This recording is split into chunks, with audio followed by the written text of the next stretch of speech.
ශ්‍රී ලංකාවේ ප්‍රධාන සම්ප්‍රදායන් කීයක් තියෙනවද?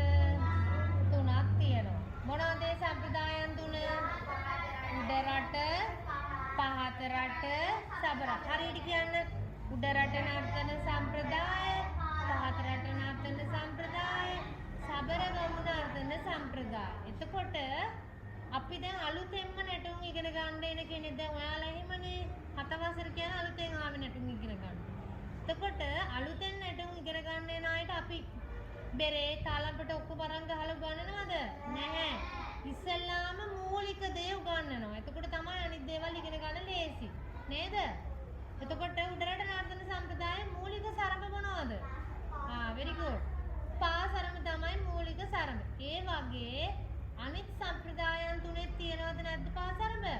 හැබැයි ඕනම සම්ප්‍රදායක් දැන් උඩරට පහතරට සබරගමු නෙමෙයි අපි හිතන්නකෝ වෙන ඉන්දියානු දැන් භරත කතකලි ඒ මොන දේ නැටරන්න ඉගෙන ගත්තත් ඉස්සෙල්ලාම තියෙනවා ඉගෙන ගන්න ඕනේ දෙයක්. ඒ කියන්නේ ඉස්සෙල්ලාම අපි දන්නේ නැති දෙයක් ඉගෙන ගන්න ගියාම ඉස්සෙල්ලාම මූලික ටික උගන්වනවා. ඊට පස්සේ ඒ ආ තමයි ඊටු ටික උගන්වන්නේ.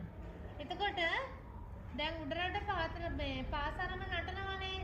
ඒ වගේම පහතරටත් මූලික සරඹ තියෙනවා.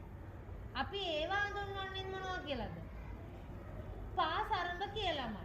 සබරගමුවේ තියෙනවා මේ විදිහට. ඒක හඳුන්වන්නේ මොනවා කියලාද? ඒක හඳුන්වනවා අපි මණ්ඩි පද. මොනවද? මණ්ඩි පද. එතකොට උඩරට පා සරඹ කියලා හඳුන්වනවා මූලිකව නටන සරඹ. පහතරට මොනවා කියලාද හඳුන්වන්නේ? ඒ පා සරඹ. සබරගමුවේ මොනවා කියලාද හඳුන්වන්නේ? මණ්ඩි පද කියලා. තේරුණාද? හරි.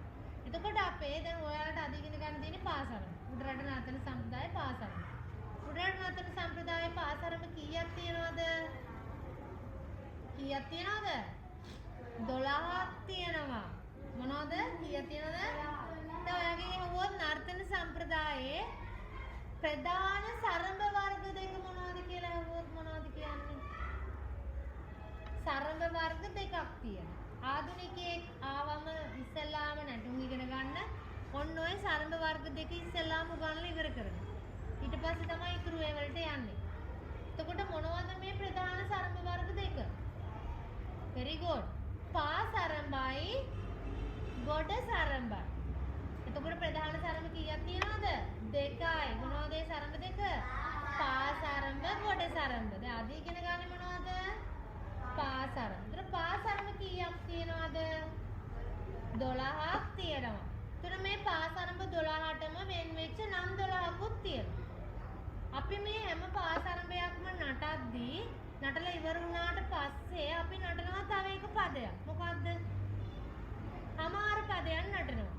පළවෙනි පා සරඹ නටුවාට පස්සේ ඔන්න ඒක ඉවරයි.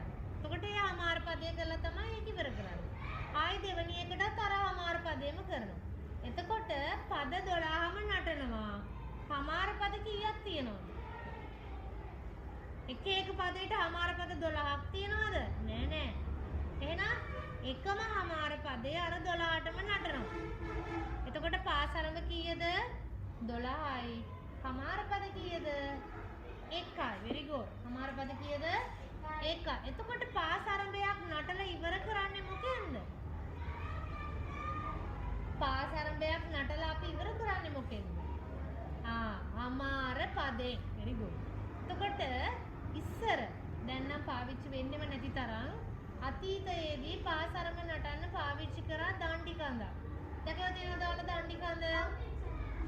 ඔයාලා දැකලා තියෙනවද පුතේ ඔය සිංහල අලුත් අවුරුද්දට බඳිනවා මේ කොට්ට පොර ගහන්න.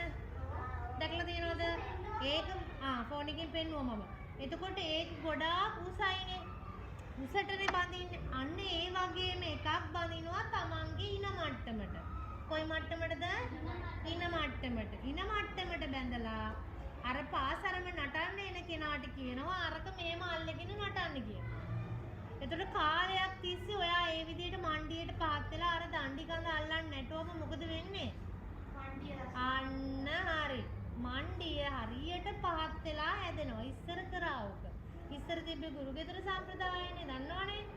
Tamanට ඉගෙන ගන්න ඕන වුණාම ගුරුවරයාගේ ගෙදර ගිහලා නැවතිලා තමයි ඕව ඉගෙන ගන්න. ඉතින් ගුරුවරයාගේ ගෙදර අවශ්‍ය දේවල් සියලු දේ තියෙනවා. බෙරද හැමදේම තියෙනවා. ඉතින් අර ගොඩාක් මේ වගේ කියලා දෙනවට වඩා යාලා ඉස්සර ඉගෙන ගත්තේ අත්දැකීමෙන්. ගුරුවරයා කරන දේ පේනවා. දණ්ඩි කඳක් තියනවා පාසරම ටික උගන්වනවා. තේරුණාද? ඒ දණ්ඩි කඳෙන් වෙන්නේ මොකද්ද එතකොට? පාසරම හොඳට නටන්න පුළුවන් විදියට අපේ උඩරට මූලික අංගහාරය ඇවිල්ලා මණ්ඩියනේ. ඒ අංගහාරය හොඳට හැදෙනවා. මාස ගාණක් ඉතින් අර පාසරම දණ්ඩි කඳ අල්ලන්න නැටුවා. ඒතර පාසරම නටන්නේ මොනවලින්ද? අපි පාසරම නටන්නේ අත් විතරක් භාවිතා කරලාද? කකුල් විතරක් භාවිතා කරලාද? දෙකම භාවිතා කරලාද? නෑ දෙකම භාවිතා කරන්නේ නෑ. පා කියන්නේ පාද ඉස්සෙල්ලාම එන කෙනෙක්ට අතයි කකුලයි දෙකම නටන්න බෑ අමාරුයි. එතකොට මොකද කරන්න ඕන අය? එයා ඉස්සෙල්ලාම පාදය විතරයි පුරුදු වෙන්නේ. තේරුණාද? එතකොට මේ පාදය පුරුදු වෙද්දී අපි සාමාන්‍යයෙන් පාසරම නටද්දී බෙර ගහනවද? බෙරේ වාදනය කරන්නේ නැහැ. එහෙනම් මොකෙන්ද? very good. තාලම්පට වාදනය කරනවා. ඒතර මේ පාසරම හඳුන්වන මූලික මේ නම් තියෙනවා. තව නම් තියෙනවා. මොනවද ඒ නම් දෙකක් කියන්නේ දැන් කියපේවෙන්? පාසරම කියන්නේ අපි මුලින්ම සම්ප්‍රදායට ඇවිල්ලා ඉගෙන ගන්න සරඹය. ඒ නිසා අපි ඒකට කියනවා මූලික සරඹයක් කියලා.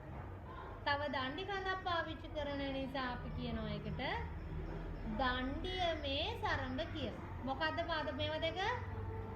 මූලික සරඹයි දණ්ඩියමේ සරඹ. දැන් තේරුණාද ඔයාලට පාසරම පාඩම?